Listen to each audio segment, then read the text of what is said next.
జరగాలని కోరుకుంటున్నాం.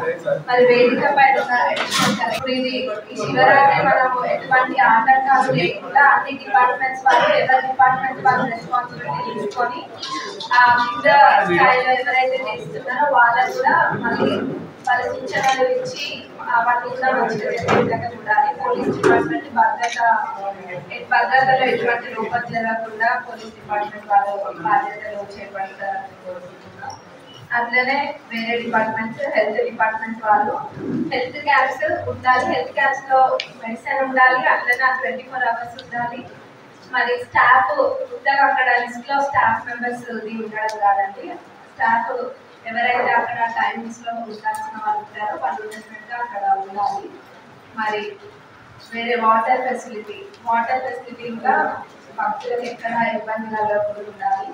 వాళ్ళకి 24 hours వాటర్ సప్లై ఉండాలి. అట్లనే నీట్నెస్ శానిటైజర్ కూడా నీట్గా ఉండాలి. ఎక్కడైనా చెత్త ఎప్పుడు వేసింది అప్పుడు ఇమీడియట్ గా క్లియర్ చేసుకోవాలి, లేకపోతే అది శుభ్రంగా ఉండదు. ఇది కూడా బాధ్యత తీసుకోవాలి. ఇంకా వేరే అంటారా ఎలక్ట్రిసిటీ డిపార్ట్మెంట్ వాళ్ళు ఎక్కడ ఇంటరప్షన్ లేకుండా చూడండి. ఇంకా వేరే అన్ని డిపార్ట్మెంట్స్ వాళ్ళందరూ కలిసి కూడా చేయాలి. అట్లనే అన్నదానం కూడా జరుగుతుంది. మరి ఈఓ గారు కూడా అన్ని డిపార్ట్మెంట్స్ వాళ్ళు కూడా పరిశీలిస్తారు, వాళ్ళు కూడా చేస్తారు.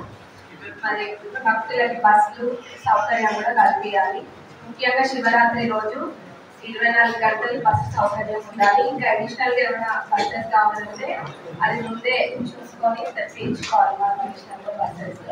మరి ఈసారి మహాశివరాత్రి బ్రహ్మాండంగా జరగాలని మనస్ఫూర్తిగా కోరుకుంటున్నాం. భక్తులందరికీ కూడా ఎక్కడ ఎటువంటి ఇబ్బంది కలగకుండా చూసుకోవాలి అన్ని డిపార్ట్మెంట్స్ వాళ్ళు. సమస్య లేని ఇల్లు ఉండదు, పరిష్కారం లేని సమస్య ఉండదు. బంధాలు గొప్పవి, బాధలు చిన్నవి. మీ సమస్యని మేము పరిష్కరిస్తాం. రండి మాట్లాడుకుందాం.